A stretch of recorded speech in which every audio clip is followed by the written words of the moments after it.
السلام علیکم ورحمۃ اللہ وبرکاتہ۔ بسم اللہ الرحمن الرحیم۔ تم پر کوئی گناہ نہیں اگر تم عورتوں کو طلاق دے دو جبکہ تم نے انہیں ہاتھ نہ لگایا ہو اور نہ ان کے لیے کچھ مہر مقرر کیا ہو، اور انہیں کچھ مال و متاع دے دو۔ وسعت والے آدمی پر اس کی حیثیت کے مطابق ہے اور تنگ دست پر اس کی حیثیت کے مطابق معروف طریقے سے یہ نیکی کرنے والوں پر لازم ہے۔ اور اگر تم انہیں ہاتھ لگانے سے پہلے طلاق دے دو جب تم ان کے لیے مہر مقرر کر چکے ہو تو اس مہر کا نصف ادا کرنا ہوگا جو تم نے مقرر کیا ہو۔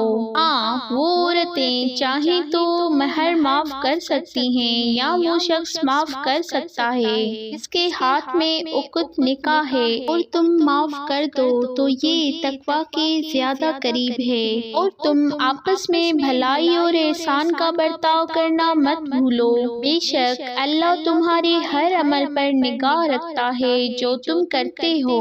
اور تم سب نمازوں خاص طور پر درمیان والی نماز کی حفاظت کرو اور اللہ کے سامنے عاجزی کرنے والے بن کر کھڑے ہو۔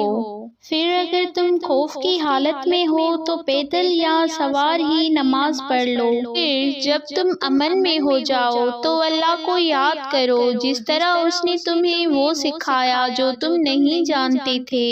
اور تم میں سے جو لوگ وفات پا جائیں اور بیویاں چھوڑ جائیں ان پر اپنی بیویوں کے حق میں وصیت کرنا لازم ہے کہ انہیں خرچ دیا جائے اور ان کو 1 سال تک گھر سے نہ نکالا جائے۔ پھر اگر وہ خود چلی جائیں تو تم پر اس کے بارے میں کوئی گناہ نہیں جو وہ دستور کے مطابق اپنی ذات کے معاملے میں کریں، اور اللہ غالب ہے، خوب حکمت والا۔ اور جن عورتوں کو طلاق دی گئی ہو انہیں بھی دستور کے مطابق کچھ دے دلا کر رخصت کیا جائے، یہ متقی لوگوں پر لازم ہے۔ اللہ اسی طرح تمہارے لیے اپنی آیتیں بیان فرماتا ہے تاکہ تم سمجھو۔